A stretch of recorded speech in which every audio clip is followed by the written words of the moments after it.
जय गुरुदेव नाम किसका प्रभु का, जय गुरुदेव नाम किसका प्रभु का, जय गुरुदेव नाम किसका प्रभु का। प्रभु का प्यारा नाम। जय गुरुदेव।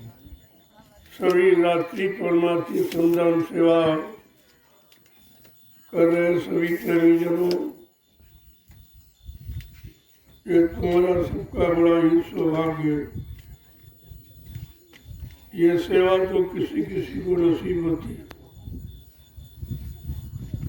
ये कलयुग का समय है, लोग परिश्रम करना भूल गए और तुमने रात में भी कर रहे हो। यही तो आश्चर्यजनक, इसी को सारा हिंदुस्तान देखा। ये कैसे लोग हैं जो रात्रि में सेवा कर रहे हैं। लोग दिन में नहीं करते, ये रात्रि में करते। गुरु भक्तों के जागे भाग, जिन्हें गुरु सेवा मिली। ये भागशाली जीव है जो आज परमार्थी संधान सेवा में लगे। ये वक्त समय किसी किसी को नसीब होता। जब इस सेवा का लाभ लोग सुनते हैं तो बड़ा आश्चर्य हो जाता है। तरह तरह की भयानक बीमारियां, दुख दर्द, ये सब चले जाते। जो डॉक्टर वैद्य हकीम जो नई बीमारी ठीक कर सकता, वो बीमारी है रात्रि परमार्थी संधान सेवा के द्वारा ठीक हो। और धीरे धीरे लोग समझने लगे कि आखिरकार कोई सेवा का कारण है।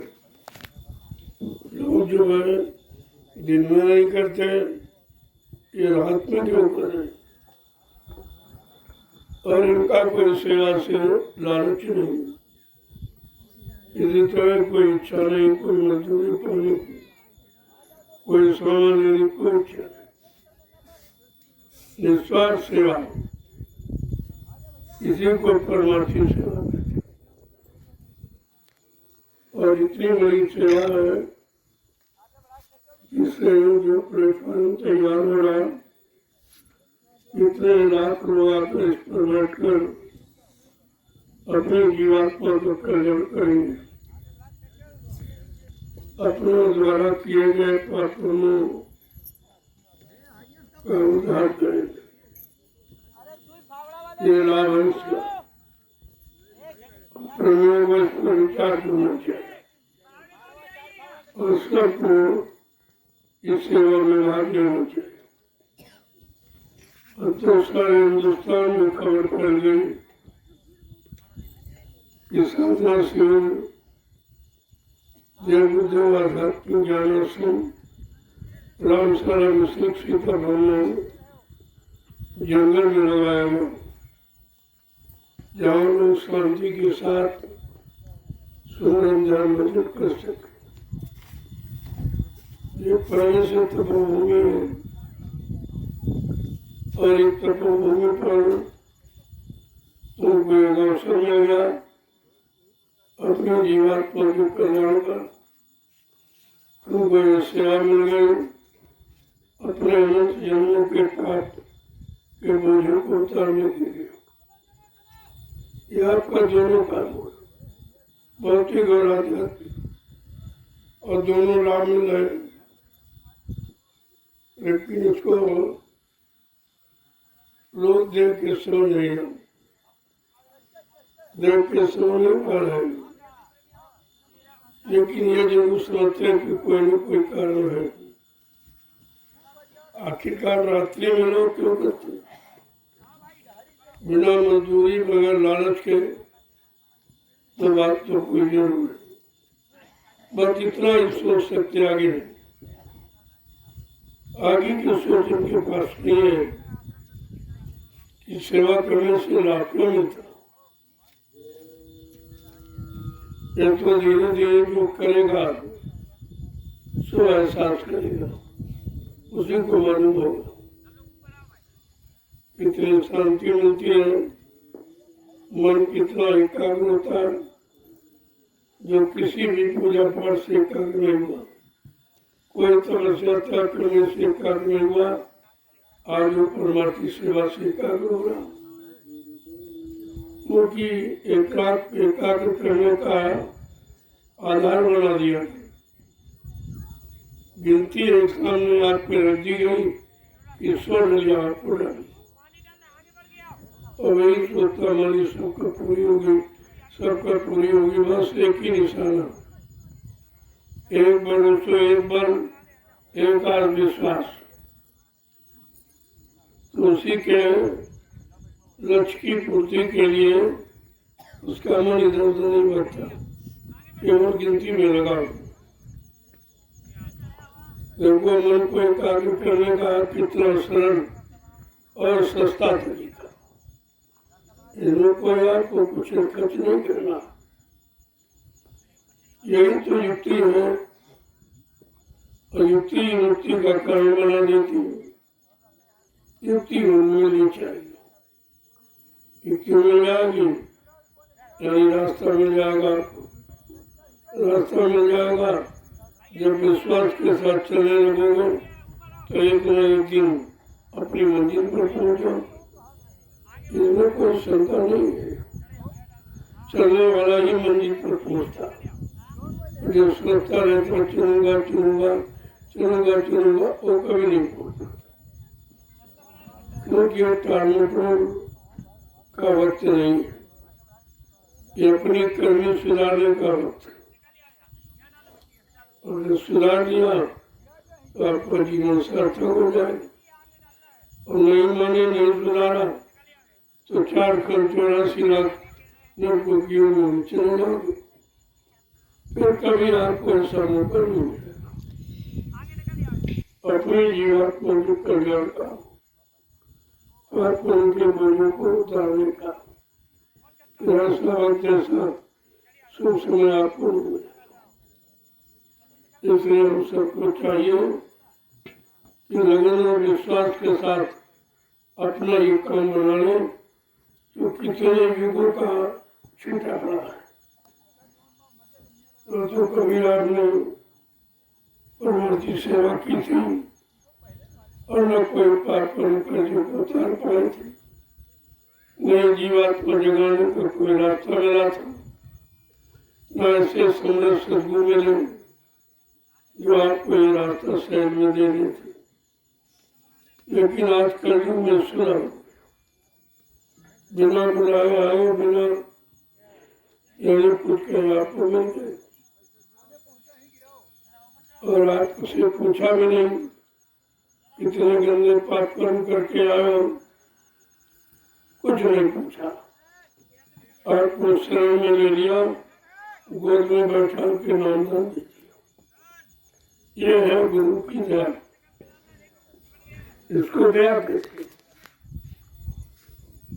अगर ये दया न होती तो हम सोचियों का कभी उद्धार नहीं होता,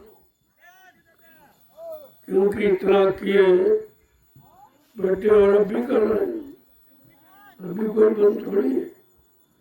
अभी आप नहीं मान रहे हो कि पहले का किया बोझा उतरा नहीं, और अभी शुरू किया, तो इसको उतारो लेकर, ये भी तो विचार होना चाहिए। और जब तक उतरेगा नहीं इधर से आप जा नहीं सकते। यही तो रोक है, यही अटकल है, यही बाधा। जब यहाँ से तुम्हारी रोजी रात पर चलेगी तो धर्मराज रास्ते में खड़ा है, वो पैरों पर प्रदेश धर्मराज सरवार में सबका झाड़ा है, वो सब की तलाशी लेता। देखो कुछ यहाँ से ये तो नहीं जाए, हमारा कर्म कर जाओ, उतारे जा रहे हो कि नहीं। अगर कोई लेगा तो इसे वापस कर दे, तो वापस चलिए तो नहीं जा सकता। पहले हमारा कर्म कर जाओ उतारो, और आपको कर्म कर जाओ उतारना नहीं मानो तो आप कभी नहीं जा पाओ। इसलिए जीवों की भलाई के लिए, उनके कर्म कर्जियों को उतारने के लिए समृद्धता सदगुरु दयाल ने ये परमार्थी सेवा आधार बना दी। और ये करेंगे, इस सेवा को करोगे तो तुम्हारे तन और मन इंद्रियों से जो भी बुरा किया है वो इससे उतर जाएगा। क्यों उतर जाएगा? इस सेवा में तुम्हारा कोई स्वार्थ नहीं। ये अपने लिए, अपने परिवार बाल बच्चों के लिए नहीं कर रहे, ये तो संपूर्ण जनमानस की ये परमात्मा है। परमात्मा का कितना बड़ा लाभ है कि अनंत जन्मों के पापों को उतार दिया गया। ये छोटी मोटी सेवा, इस सेवा का कोई छोटा मोटा लाभ है, लेकिन न तो आप जानते हो, न किसी ने आज तक आपको बताया। और संतों की दया हम सब कलयुग के जीवों पर हो रही, उन्होंने धीरे धीरे ये सब भेद खोल दिया। तुम कहाँ के रहने वाले हो? तुम्हारी जीवात्मा कहाँ की है? कैसे हो? आगे हो? किसने फंसा लिया? ये सब आपको समझना। सत्संग नहीं समझाता, यही बताता है, इसी ओर आपको संकेत करके ले जाना चाहता, लेकिन आपको याद नहीं किया। याददाश्त इतनी कमजोर हो गई कि आप उसे भूल जाते हो। जब भूल जाओगे तो दया भी तुम्हारे से दूर चली जाएगी। दया न मिलने का कारण हमारी भूल, जो हमने सदगुरु दाता दयालु के सत्संग बचनों को बुला दिया, उनको करनी में नहीं उतार पाए, इसलिए आपको कोई लाभ नहीं मिला। आप उस लाभ से वंचित है। ये सबसे बड़ा जीवों का दुर्भाग्य है। इससे बड़ा और कोई दुर्भाग्य नहीं हो सकता। और धीरे धीरे सत्संगों में आ रहे हो, सेवा करो तो समझ नहीं आ रहा। नहीं, असली लाभ यहाँ, जहाँ लाभ के लिए कुछ देना नहीं पड़ा और लाभ हमको मुफ्त में मिला। क्योंकि जो मेहनत परिश्रम कर रहे हैं वो तो पिछले जन्मों को कर्म कर्जियों को उतार रहे हैं और ये लाभ आपको फ्री मिला। क्योंकि जो आप आदेश हुकुम का पालन करके जो भूमि का व्यवस्था ये जमीन बना रहे हो, जिस पर बैठकर आगे आने वाले भविष्य में करोड़ों लोग लाभ करेंगे। वो भजन करेंगे, सत्संग सुनेंगे, सेवा करेंगे, ये लाभ उनको मिलेगा। ये आपकी है परमार्थी सेवा, ये आपका परमार्थी लाभ, जिससे आपको कोई मतलब नहीं। आप मिट्टी डालो लेकिन मतलब कुछ नहीं, केवल गिनती मिलेगी 100 लिए पूरी हो जाए। ये तो आपके मन को एकाग्र करने के लिए यह आधार बना दिया गया और कहा ये इतना बड़ा लाभ की एक यानी गलिया पर एक मानव स्वीकार। ऐसे पकड़ने वालों को, ऐसे मतलब यानी बढ़ने वालों को, ढोने वालों को सब बोला।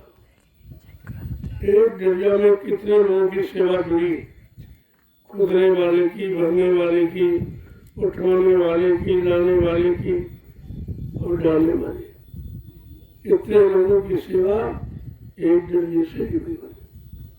पहले बात को समझिए कि किस तरीके की ये व्यवस्था आपके लिए बनाई गई, जो किसी के दिल दिमाग में बताना इसलिए वाजिब है कि आप जानते नहीं। इसलिए जब बार बार इन बच्चों को आपके काम तक पहुँचाया जाएगा, धीरे धीरे कुछ न कुछ तो तुम्हारी समझ में जरूर है। सब तो नहीं आ सकता है, इतनी क्षमता शक्ति आपके पास नहीं है कि संतों के सारे वचन एक बार में आप समझ लो, इतनी क्षमता जीव में नहीं। लेकिन धीरे धीरे किसी काम को करोगे एक दिन पूरा हो जाए। ऐसा नहीं चलने वाला अगर थकावट महसूस नहीं कर रहा तो एक दिन अपनी मंजिल पर पहुंच जाएगा। से मालूम है कि मंजिल कठिन है, भारी है, दूरी बहुत है, मृत्युलोक से सतलोक की दूरी बहुत है और वहां जाने के लिए कोई साधन नहीं। इसलिए संत महापुरुषों ने तो साधन लगाया, उन्होंने तो नाम का जान लगाया, लेकिन तो जीव को शंका हो रही कैसे बैठे, पता नहीं ले जाए कि नहीं ले जाए, बीच में छोड़ देंगे, ये शंका और काम बिगाड़ रही है। और जिनको विश्वास है वो सवाल है, वो आते जाते पर तो सारी व्यवस्था आपके लिए संत महापुरुषों ने बना के रखी।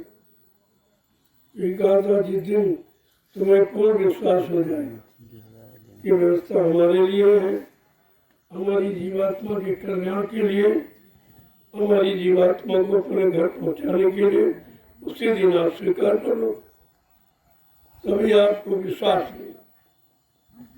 धीरे धीरे धीरे जब सत्संग में आने लगोगे, बच्चों को सुनने लगोगे, जीवन में कुछ थोड़ा बहुत अपनाने लगोगे तो आपको जानकारी हो जाएगी। थोड़ा अपनाया तो इतना लाभ मिला, अगर पूरा अपना ले तो क्या तो कल्याण ही हो जाए आपको। यह सब चीजें आपके सामने हैं, अब इनको आपको समझना और छाटना, इसमें से कौन सरल है जिसको हम कर सकते। चलो वहीं से आप शुरुआत करो।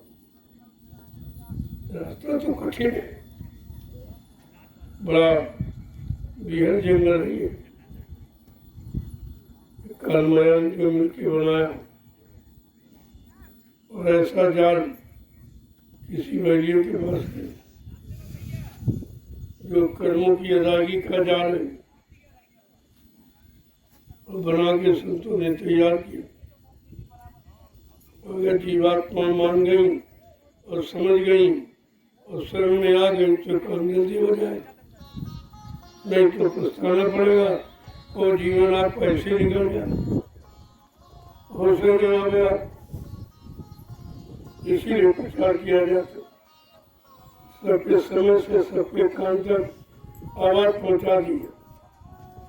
कोई ये न कह सके कि हमको रास्ते का ज्ञान नहीं कराया।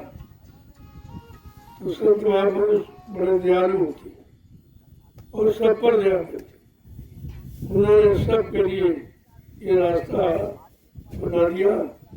इस रास्ते पर चलकर तुम अपनी जीवात्मा का कल्याण कर सकते हो, अपनी जीवात्मा को परमात्मा से मिला सकते हो, और कोई दूसरा रास्ता या नहीं। ये सब खोल देखा, अब जीव न सुने न माने न अपनाए तो फिर ये जीव की कमी भोगेगा, बार जन्म मरण से छुटकारा नहीं मिलेगा। रोज पैदा होगे मरोगे, पैदा होगे मरोगे, इसके सिवा आपको कुछ मिलने वाला नहीं। इसलिए इन कर्मों को छोड़कर आत्मिक कर्म करो। ये तो शारीरिक इंद्रियों के द्वारा आपने किया तो बार बार जन्मते मरते हो, क्योंकि जो किया उसका लाभ, जो किया बुरा उसकी हानि आप, ये सब के लिए रखा गया। तुमको इसमें से छाटना चाहिए कि हमारी जीवात्मा के कल्याण का रास्ता क्या। ये है सच्चे साधक की पहचान। वो कोई धन दौलत मान सम्मान नहीं छाटता, वो अपने जीवात्मा के कल्याण का रास्ता छाटता, जो सदगुरु ने समस्या के तैयार किया। और जैसे रास्ते पर चल पड़ेगा, धीरे धीरे एक दिन अपनी मंजिल पर पहुंच जाए। इस काम के लिए हमें आपको मानव जीवन मिला, वो काम इस तरीके से, लेकिन कोई पूजा पाठ से नहीं होगा, क्योंकि कलयुग में पिछले युग के साधनों का निषेध है। संत महापुरुषों ने निषेध कर दिया, यानी हटा दिया, बर्खास्त कर दिया क्यों ऐसा किया कि कलयुग का जीव कमजोर है, उसके बस की बात नहीं है कि सतयुग त्रेता द्वापर युग की साधना कर सके। ना तो उम्र आपके पास हो, ना आप में किसी तरह की कोई शुद्धता, सफाई, गंदा खान पान, गंदे विचार, गंदा देखना सुनना, उठना बैठना बोलना चालना, ये सब गंदा, करना कराना, सोचना समझना सब गंदा।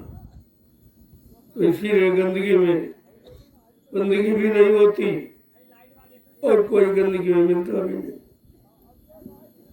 क्योंकि मिलने के लिए पहले आपको स्पष्ट कर दिया गया कि परमात्मा का दर्शन कौन करेगा, परमात्मा से कौन जीवात्मा मिलेगी।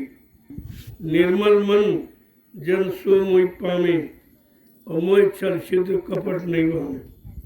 बिल्कुल साफ कह दिया कि जिसका मन निर्मल है वो हमको पाएगा।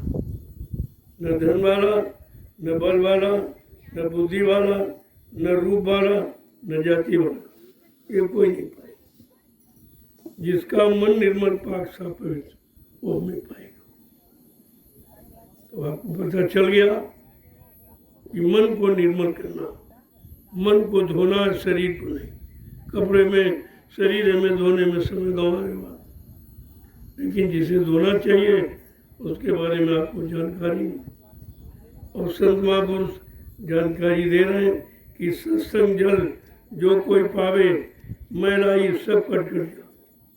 स्पष्ट कह रहे हैं कि सत्संग रूपी स्थिरता का जल जिसे मिल जाए वही अपने आप को साफ कर दे, सब गंदगी उतर जाएगी। ये सत्संग रूपी स्थिरता तुम्हारे किए गए कर्मों की गंदगी काली को उतार सकती है, और ये काम किसी के बस का नहीं। और सत्संग आपको सुलभ करा दिया, रोज मिल रहा, हर समय मिल रहा, 60 बरस से लगातार मिल रहा, लेकिन आप उस पर तवज्जो कोई ध्यान नहीं देते, तो आपसे सत्संग छूट गया। सत्संग छूट गया तो सदगुरु छूट गया, और सदगुरु छूट गया तो दया छूट गई, और दया छूट गई तो फंस गया। तुम्हारे फंसने का कारण भी यही, ये सब विचार आपको करना है, और इसी तरह आपको अपने मानव जीवन को निकालना है। अगर इस तरह निकालोगे कोई दाग नहीं लगेगा, जो गंदगी है वो आपकी छूट जाएगी। सत्संग करोगे, सदगुरु का दर्शन करोगे, उनके वचनों आदेश को मानोगे तो कोई गंदगी नहीं रहेगी, ये सब उतर जाएगी। तब जीवात्मा अपने घर पहुंचे। ऐसे कोई नहीं जा सकता। ये अल्लाह सलाह बचाने किताबें पढ़ने से और कोई शरीर की कवायद इससे कुछ, क्योंकि शरीर की क्रियाओं से आत्मा नहीं जगती।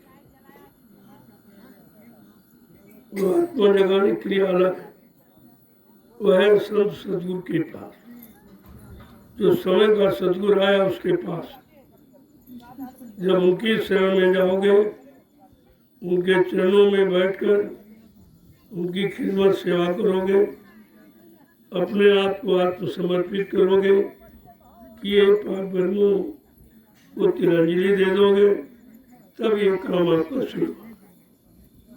इतना काम तो आपको करना ही पड़ेगा, क्योंकि ये काम तुमने किया, गंदगी तुमने फैलाई, गंदगी तुमने ला दी है भोगों में फंसकर। लिहाजा इस गंदगी को छुड़ाने का उपाय तो देंगे, लेकिन कुछ न कुछ निमित्त मात्र तुमसे कराएंगे। जब कराएंगे, जब कठिनता पड़ेगी तो फिर आगे नहीं करोगे। अगर माफ़ी कर दी तो फिर करने लगो। या माफ़ी दी तो तभी तो आप बोल गए, फिर किया, फिर बोल गए, फिर किया, माफ़ कर दिया, फिर बोल गए। कारण तो ये है कि हम बोलते गए, वो क्षमा करते रहे और तुम क्षमा को बोलते। तो क्षमा की भी एक सीमा है, कहाँ तक क्षमा किया। तो उन्होंने जब लोगों ने बात नहीं मानी, क्षमा को भी आदर सम्मान नहीं दिया कि क्षमा के द्वारा हम बचे हैं, ऐसा बोले तो महापुरुषों को मजबूर होकर ये सजा पाने का अधिकार ये काल भगवान को दे दिया। उनकी बनाई व्यवस्था कुदरत उसको दे दी, अब अधिकार कुदरत को दे दी, और कुदरत तो नंगा नाच करेगी। अभी तो संत महापुरुषों ने तुम्हारे सिर पर बरद हस्त रखा, इसके कारण आप बचे हो। और जिस दिन से उन्होंने हाथ हटा लिया तो ये कुदरत नंगा नाच करेगी, फिर आप अपने आप को बचा लेंगे। कुदरत की मार से कोई नहीं बचा। बड़े बड़े राजे महाराजे बादशाह कुदरत की मार से बच नहीं पाए, और आज भी वो मार खा रहे हैं, जब राजा की जूतियों की मार नरकों में पड़े, क्योंकि उनको सद्गुरु मिला नहीं, निकालने वाला भवसागर से मिला नहीं, और कर्मों में माफी कराने वाला मिला नहीं, नाम की साधना नाम की युक्ति उनको मिली नहीं, तो बेचारे खाली रह गए और नरकों में चले गए। तुमको कितना अच्छा अवसर मिला कलयुग में। इसलिए साधकों के लिए, भक्तों के लिए कलयुग बहुत अच्छा। कहा कलयुग समयान युग जो नर कर विश्वास, कलयुग के समान अच्छा युग क्षमा का, अपराधों की क्षमा का कोई। सब में जो शक्तियाँ आई उन्होंने क्षमा नहीं किया, सजा दी। न हिरण्यकशिपु को क्षमा दी, न रावण को क्षमा दी, न कंस को क्षमा दी, न जरासंध को क्षमा। तो तुम तो बहुत कमजोर हो और पाप ज्यादा किए हो, तो तुम तो सजा के ही लायक हो, आपको सजा मिलेगी। अगर नहीं मानोगे तो सजा मिलेगी, और उस सजा से तुम्हें धरती मंडल पर कोई बचा नहीं सकता। बचाने का किसी के पास उपाय नहीं है। इसलिए समय रहते, शरीर रहते आप अपना काम बना लो, ये आपकी बुद्धिमानी। संत महापुरुष तुम्हारे लिए आए, तुम्हारी जीवात्मा के कल्याण के लिए आए, तुम्हारे पाप कर्मों को बोझा उतारने के लिए आए। उन्होंने रास्ता भी रख दिया, कहते सत्संग करो और सेवा करो और भजन करो, इसके अलावा चौथा कोई रास्ता नहीं। और ये रास्ता सिवा सदगुरु की और कोई रास्ता नहीं। संत सदगुरु के सिवा जीवात्माओं को घर जाने पहुंचाने का ये रास्ता किसी के पास। अब धीरे धीरे जब सतगुरु की शरण में जीव आया, उनका स्वभाव है कि आए शरण से जो नहीं ताई। जो शरण में आ गया उसको कभी, जो उनकी शरण में आ जाता उसको कभी वो भगाते नहीं, टकराते नहीं, उस पर दया करते। तुम दयालु हो, तुमको स्वभाव दया करते। काल शक्तियाँ होती तो नहीं क्षमा करते। काल और दया में यही अंतर। काल क्षमा नहीं करता, सजा देता, और दयाल क्षमा कर देता, माफ कर देता। इतना बड़ा अंतर। अब आपको समझना है कि हमको काल भगवान चाहिए कि दयाल भगवान चाहिए। दो भगवान है आपको। तुम किसको चाहते हो? काल को चाहते हो कि दयाल को? काल क्षमा नहीं करेगा, यानी सजा देगा, और दयाल क्षमा कर देगा, माफ कर देगा। अब ये निर्णय जीव को लेना है कि हम किन की शरण में जाएं, काल की शरण में जाएं कि दयाल की शरण में जाएं, काल के पक्ष पहलू में रहें कि दयाल के पक्ष पहलू में। यही निर्णय आपको लेना। धीरे धीरे ये मौका आपको दिया जा रहा, अन्यथा काम करने का समय हो चुका। लेकिन अब दयालु अपनी कृपा दया मेहरबानी करके तुम्हें समय बढ़ा रहे कि किसी तरह से सारे जीव बच जाए, सबका कल्याण हो जाए, सबका लाभ हो जाए, सबका उद्धार हो जाए। लेकिन फिर भी तो जीव नहीं मानेगा। क्यों? जिनको सजा पड़ी वो नहीं मानेगा, क्योंकि होनी है उनकी कि उन्होंने पापों का घड़ा भरा है, वो फूटेगा नहीं। और जब घड़ा फूटने का कुछ समय आता है तो लोगों की बुद्धि कैसी हो जाती, जब जैसी हो तब तब तैसी मति होए, काल लेख की लेख को मेट सके। और उनकी बुद्धि ऐसी हो जाती। कितना अच्छी सच्ची नेक वाली बात आप बताओ, उनकी समझ में नहीं आता, क्योंकि उनको पाप का घड़ा भर गया और वो फूटने वाला। जब फूटता है तभी तो कहा कि बुद्धि खराब होती, ऐसे तो नहीं। तो कहने का मतलब है कि महात्माओं ने क्षमा का विधान रखा। उनके यहाँ मारकाट का विधान है क्षमा का, और आपको क्षमा किया जाता। लेकिन क्षमा करते करते तुम और बिगड़ जाती, तुम्हारा भाव और खराब हो जाता। इसलिए वो तो श्राप नहीं देते, वो तो मारकाट नहीं करते, लेकिन अपना हाथ हटा लेंगे दया का और कुदरत को सौंप देते कि भाई ये काम मत होगा। तो कुदरत का काम जानते हो तुम्हारे हित में नहीं होगा। उनका काम तो फैसला का, तो फैसला करेंगे। जब फैसला करेंगे तो आपको सजा मिलेगी। इसलिए सत्संग वचनों को एक एक वचन को ध्यान से। आज ये जंगल का सौभाग्य है कि पेड़ों को मिल रहा। जब इंसानों ने नहीं सुना, नहीं अपने जीवन में उतारा, नहीं लाभ लिया, तो ये जंगलों को सुना। यहाँ भी तो जीव है, यहाँ भी जीवात्मा, इन पेड़ों में जीवात्मा है। इसलिए पेड़ को आप काटिए, काटना नहीं है। शांतना का मतलब सुधारना होता। जो छाटा जाता उसको दूसरे सुधारा जाता, ये बढ़ जाए, मोटा हो जाए, काम के लायक हो जाए, छाया के लायक हो जाए, फल देने के लायक हो जाए। इसलिए छाटना नहीं, लेकिन जड़ से काटना यह अपराध है। इस अपराध से लोगों को बचाया जाए कि जल ही जीवन है, और जल बगैर पेड़ों के बरस नहीं सकता। इसलिए वृक्षारोपण सरकार ने भी चलाया कि अधिक से अधिक वृक्ष लगाए जाए। वो पौधे अपनी अपनी ग्राम सभाओं में मुफ्त बेचते कि जाकर ये लगा दो, किसानों से कह दो अपने खेतों में फसल के लिए ये लगा दो, ये फसल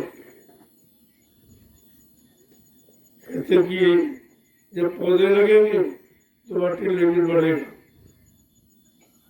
और मानसून टिकेगा, मानसून रुकेगा, बारिश ज्यादा होगी। लेकिन बात तो लोग समझते नहीं। तुम काट पीट कर थोड़ा बहुत धन मिल गया तो उससे क्या जिंदगी तुम्हारी चल जाए, और इसका खामियाजा आपको भरना पड़ेगा, क्योंकि उनमें जीवात्मा बैठी और निर्दोष है, बेगुनाह है, तुम्हारा कोई नुकसान भी नहीं करते, बल्कि छाया देते, फल देते, लेकिन छाया देने, फल देने के पहले तुम काट डालते हो। ये अपराध है, सजा है। समय सबका निर्धारित है। समय के पहले अगर तुमने कुछ कर दिया तो तुम्हारा अपराध माना जाएगा। इसलिए मना किया जाए। और वृक्ष लगाने का निरंतर अभियान सरकार का भी बढ़ रहा, सब जगह वृक्ष लगाए।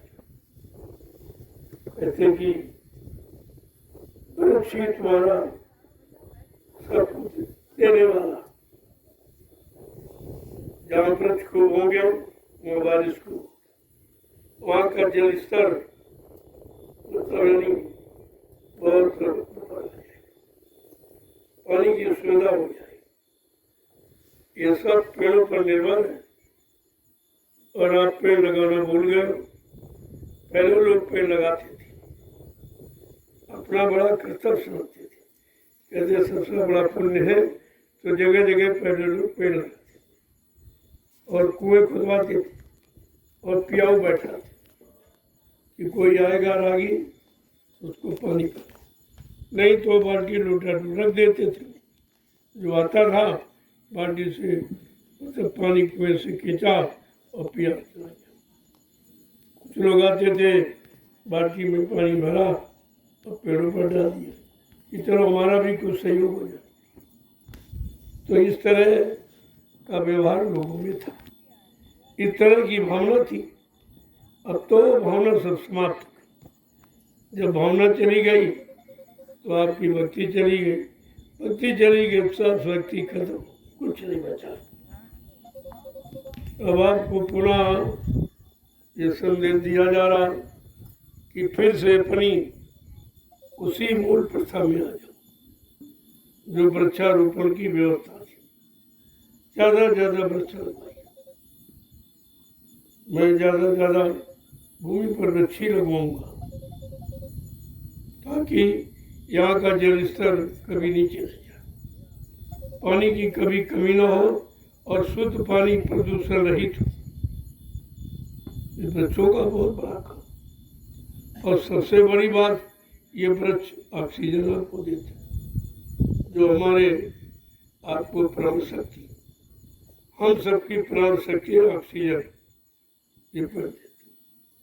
ये बड़े बड़े पेड़ और ज़्यादा, जैसे पीपल है, बरगद है, पाकर है, ये और ज़्यादा ऑक्सीजन प्रदान करते हैं।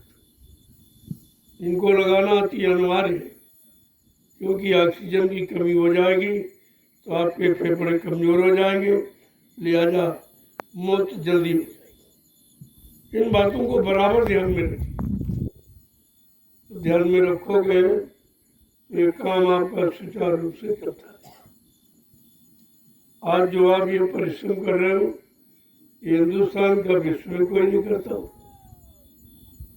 आपके ये विश्व अभियान है आपका, और सबको ये शिक्षा दे रहा हूँ कि हम आप सच्चाई, ईमानदारी और मेहनत, परिश्रम भूल गए, इसी से हम दुखी परेशान। अपनी अपनी जगह पर जो जहाँ है, अगर ईमानदारी से परिश्रम मेहनत करने लगे तो फिर किसी चीज की कमी तो हमारे आप में कि सच्चाई ईमानदारी रही नहीं, परिश्रम करना आप दिनों दिन भूल रहे हैं, तो परेशानी का कारण ये है। और जब तक ये लागू नहीं होगा परेशानियां जाएंगी। ये सब आपके साथ में जुड़ा, लेकिन आप उससे पहले जुड़े थे तो आराम में थे, कोई बीमारी नहीं। इतनी मेहनत खेती में, काश्तकारी में, लोग घरों में व्यापार में करते थे कि उनसे दिन भर रात में पसीना निकलता है। शरीर की गंदगी पसीना के द्वारा, खून की गंदगी पसीना के द्वारा, यानी खून आपका बिल्कुल शुद्ध हो जाता है। जब खून शुद्ध रहेगा तो बीमारी नहीं कोई होगी। बीमारी तो खराब खून हो जाता तभी होती। तो आपको इस पर विचार करना चाहिए। आप गृहस्थ आश्रम में रहते हो जो सबसे श्रेष्ठ आश्रम है। सारे आश्रम गृहस्थ आश्रम पर निर्भर है क्योंकि रोटी गृहस्थ आश्रम में, और बिना रोटी को कोई रह नहीं सकता। यानी रोटी अन्न हमारी प्राण है, ये प्राण शक्ति है।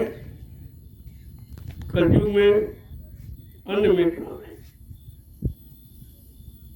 अन्न मिलता रहेगा, आप जीवित रहोगे।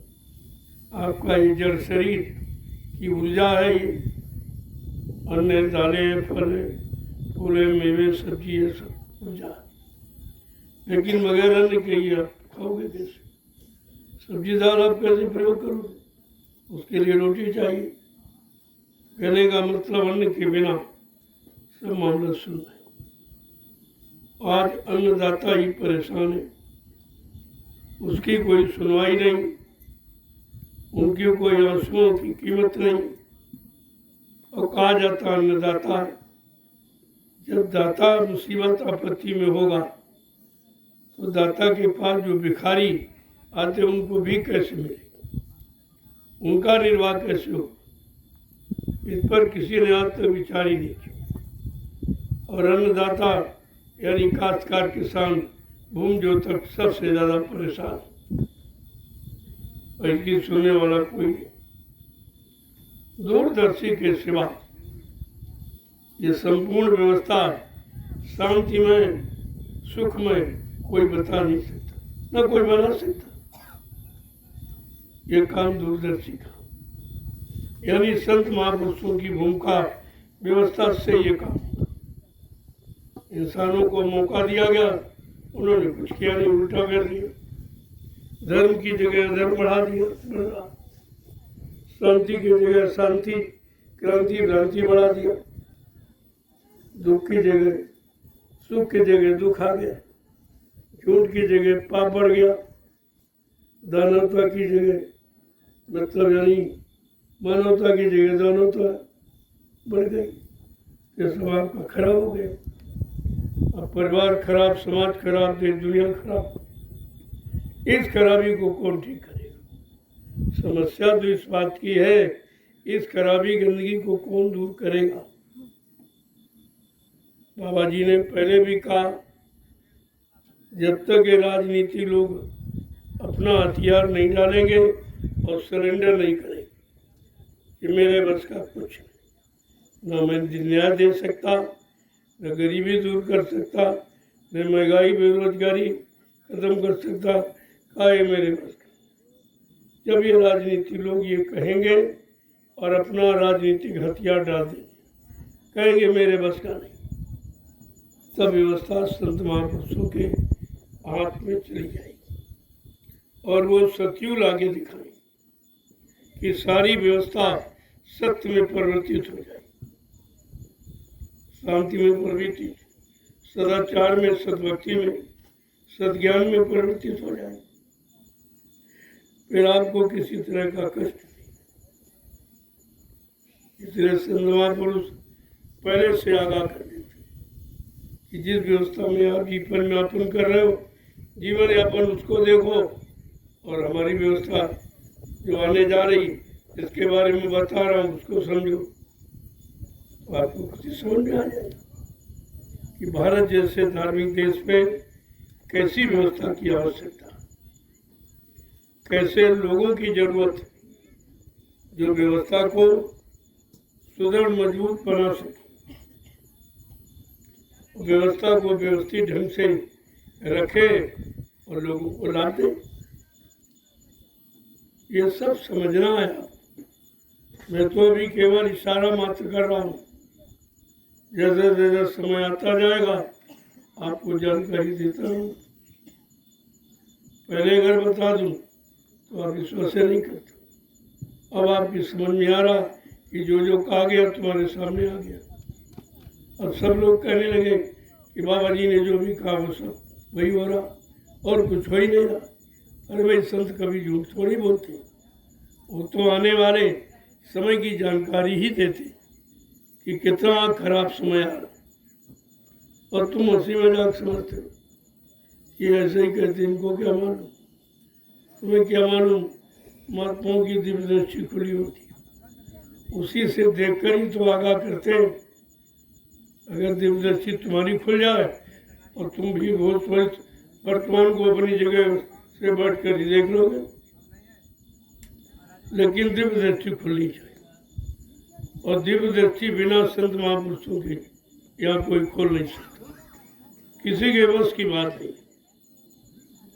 इसलिए आपको संतों की तलाश करनी चाहिए, उनकी शरण में जाना चाहिए, उनके वचनों को मानकर अपना जीवन सुधार लेना चाहिए। ये तो अच्छी दवा है बिना पैसे कि जीवन सुधर जाए, खान पान सुधर जाए, भाव विचार सुधर जाए, मन बुद्धि चित्त सुधर जाए। इससे बढ़ के और कौन सा सुधार, और सुधार किसे कहते? लेकिन पिछले युग जैसा संघार से सुधार नहीं। संघार कभी सुधार नहीं होता, तो हत्या, वो हिंसा है। जिसको संतों ने स्वीकार नहीं किया। इसीलिए उन्होंने इस खूनी क्रांति को अपने परिवर्तन में स्थान नहीं दिया। का खूनी क्रांति के द्वारा कलयुग में परिवर्तन नहीं होगा। कलयुग का परिवर्तन वैचारिक क्रांति के द्वारा लोगों के भाव विचारों को बदल दिया। उनका बोलना, देखना, सुनना, उठना, बैठना इससे बदल जाएंगे। ऐसा जीवन गरीब परिवर्तन जो भी विश्वास नहीं हो रहा, क्योंकि आपने खूनी क्रांति वाला परिवर्तन पढ़ा सुना, लोगों ने तुम्हें बताया। लेकिन कलयुग का परिवर्तन ऐसा नहीं है। कलयुग में संतों का पदार्पण हुआ और संत दयाल देश से आते, लिया जा वो दया से काम करे, वो रहम और दया से परिवर्तन करेंगे। वो मार काट हिंसा करके परिवर्तन नहीं करेंगे। तभी तो लोगों की समझ में नहीं आ रहा, न संत वाणी समझ में आ रही, न उनके वचन समझ में आ रहे, न उनकी भूमिका दूरदर्शी वो समझ में आ रही। लेकिन धीरे धीरे आ जाएगा। परिस्थितियां आपको मजबूर करती, ऐसी परिस्थिति आपकी बनती जा रही जो आपको मजबूर लाचार करती। अंततोगत्वा संतों की शरण में आपको आना पड़ेगा, क्योंकि सच्ची सुख शांति का स्थान संत महापुरुषों के चरण और दया के भंडार क्षमा भी करती है। तो ये सब काम जो मानव हित में है वो संत महापुरुषों के पास, जब तक उनके पास नहीं जाओगे, उनके वचनों को नहीं मानोगे, उनके अनुसार जीवन को नहीं निकालोगे, तो जीवन में सुख शांति आपको कभी नहीं। इसीलिए तो आपको ये सुनाया जा रहा है।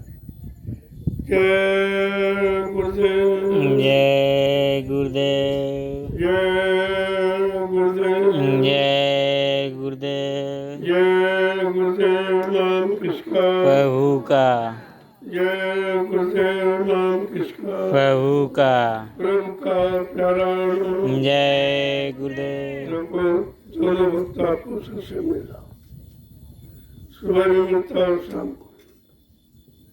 आप कितने भाग्यशाली, इस सत्संग भी मिला और सेवा भी मिली और भजन भी आप सुबह करते, भजन भी सुबह आप करते। ये तीनों काम केवल नैमिषारण्य की पावन पवित्र भूमि पर ये तीनों काम जनित और आत्मा की कल्याण। सत्संग भी हो रहा, सेवा भी कर रहे लोग, भजन। ये परमार्थी सम्मान सेवा और आध्यात्मिक वचन कहीं पर लागू करके नहीं दिखाए। किताबें तो लोग पढ़ते हैं संतों, लेकिन किताबें पढ़कर आप संतों को पहचान नहीं सकते। संत की श्रेणी पर किताबें पढ़ के आप नहीं पहुंच सकते। ये तो उसकी करनी है, और करनी कराने वाले जब तक संत महापुरुष नहीं मिलेंगे तब तक हम नहीं पहुंच सकते। ये सब बातें ध्यान में आपको देना चाहिए। सारा हिंदुस्तान सुन रहा, लेकिन कोई समय बोलने वाला नहीं। सबकी जवान में ताले लग गए कि जो जो तुमने कहा वो तुम्हारा सब झूठ निकला। अब वो पता है, राजनीति लोगों ने जो भाषण किया वो सब झूठ हुआ, कुछ नहीं हुआ। धार्मिक लोगों ने जो प्रवचन किया वो भी कुछ नहीं हुआ, उनका भी झूठ निकला। लिहाजा दोनों की वाणी विराम हो गई। अब कहने लायक नहीं हो, क्योंकि लोग कहेंगे तुमने कहा पूजा करो, पाठ करो, हमने किया, हमारी बीमारी और बढ़ रही, परेशानियां और बढ़ रही, लड़ाई झगड़े और बढ़ रहे, मारकाट हिंसा और बढ़ रही, चोरी डकैत कत्लेआम व्यभिचार कुपचार और बढ़ रहा, चरम सीमा को क्रॉस करना। तो तुम्हारे कहने बताने प्रचल से क्या लाभ हुआ? अब वो भी शर्मिंदा। अब कहीं से कोई आवाज आपको, केवल नैमिषारण्य की पावन पवित्र भूमि से आपको ये लाभ पाने की आवाज़ मिलेगी और कहीं से। आप लोग आए हो सेवा से वंचित हो, क्योंकि हो सकता आगे आपका शरीर न रहे तो फिर सेवा कैसे करोगे, छूट जाएगी। इसलिए शरीर रहते सेवा भी कर लो, सत्संग सुनकर अपने में समझ पैदा कर लो, बुद्धि में विवेक ज्ञान ले आओ तो अच्छा रहेगा। और धीरे से आत्मा से परमात्मा का भजन, ये सबसे अनिवार्य और सबसे सरल है, क्योंकि आपको कुछ सामान नहीं करना। परमात्मा की प्राप्ति में कोई सामान, कोई रुपया, कोई पैसा किसी की आवश्यकता नहीं। क्यों? परमात्मा पाने के लिए ना तो आपको मंदिर बनाना, उसने बना बनाया ये मनुष्य मंदिर आपको दे दिया। क्या दिया था? तुमने पैसा मांगा था, बिल्कुल निःशुल्क आपको दे दिया। और इसी में अपनी चेतन मूर्ति जीवात्मा को बैठा दिया, इसका भी पैसा आपसे नहीं लगा। और ईंट पत्थर का मंदिर बनाते हो तो मंदिर में पैसा, और मूर्ति खरीदो उसमें पैसा, और वो मूर्ति तुम्हारा कोई काम नहीं है, क्योंकि वो जड़ है। वो पत्थर का भी काम करेगा, पत्थर के भी बोलेगा। और इतना झूठा प्रचार करके भारत की जनता को गुमराह किया कि पत्थर में प्राण प्रतिष्ठा की है, और तुमने मान लिया। अगर शरीर से प्राण निकल जाए कोई वापस नहीं कर सकता, और ये पत्थर में प्राण प्रतिष्ठा कितना झूठ है। क्या इससे बड़ा कोई झूठ गुमराह करने वाला कोई और रास्ता है? आपको समझना चाहिए। ये सब काल माया का जाल है, और इसी जाल के ये सब फंसाने वाले सहयोगी हैं।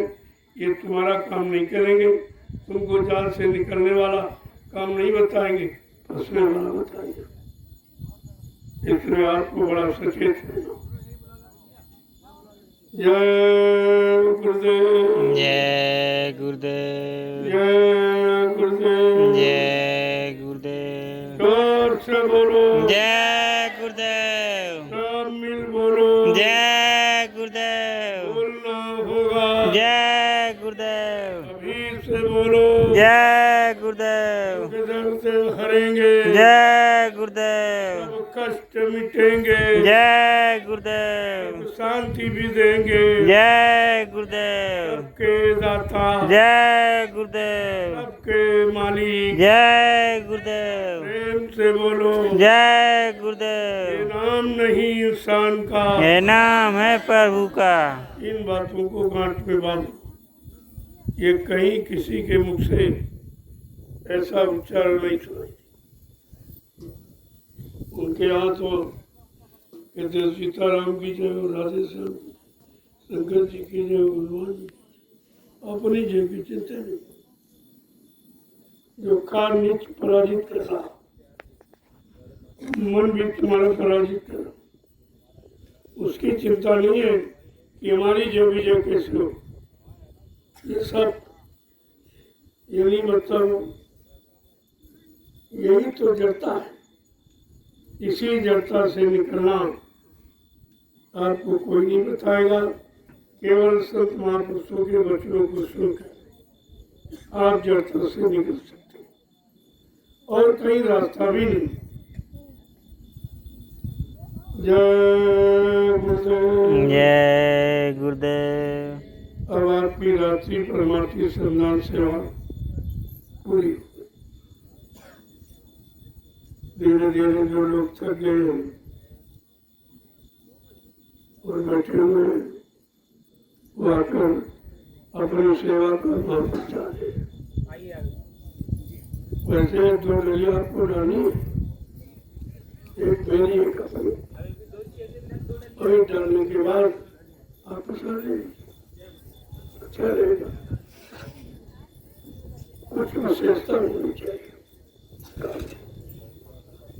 काम में से कौन डलिया डालेंगे, लेकिन दो की विशेषता है। यह दो की विशेषता, क्योंकि थके में जो कोई काम करो उसका बहुत महत्व है। आज आप थक चुके हो, बैठ गए, तो आपसे कहा कि जो डेली आपको उठा दो, एक मेरी एक अपने मैं तो उतना उठा हूँ कि मुझे परिश्रम नहीं हो सकता। मैंने बहुत किया, उतना तो आप कर नहीं सकते। अगर किया न होता तो इस सेवा का लाभ कैसे आपको होता। एक तरफ करके आपसे करवा रहा हूँ, इसलिए और ये सब किया गया और मथुरा का आश्रम में से नहीं बन गया। बहुत मेहनत, बहुत परिश्रम, बहुत पड़ा। इतनी मिट्टी कठोर है वो कि फटी नहीं, और पानी पड़ जाती बह जाती, कमजोर हो जाती। तो उस कठोर मिट्टी को खोद खोद कर 1-1 किलोमीटर की दूरी से डलिया लाकर इन गड्ढों को भरा गया जिसपे हाथी डूब जाता। इतने बड़े बड़े गड्ढे समाधि स्थल के सामने थे, उनको भरा गया। ऐसा नहीं कि आप इसे करवाया जाए, ये किया गया तब आपसे करवाया गया। मैंने 8-10 घंटे लगातार पढ़ा चला, क्योंकि आदेश ऐसा था कि बदल नहीं करना। आदेश सर्वोपरि है,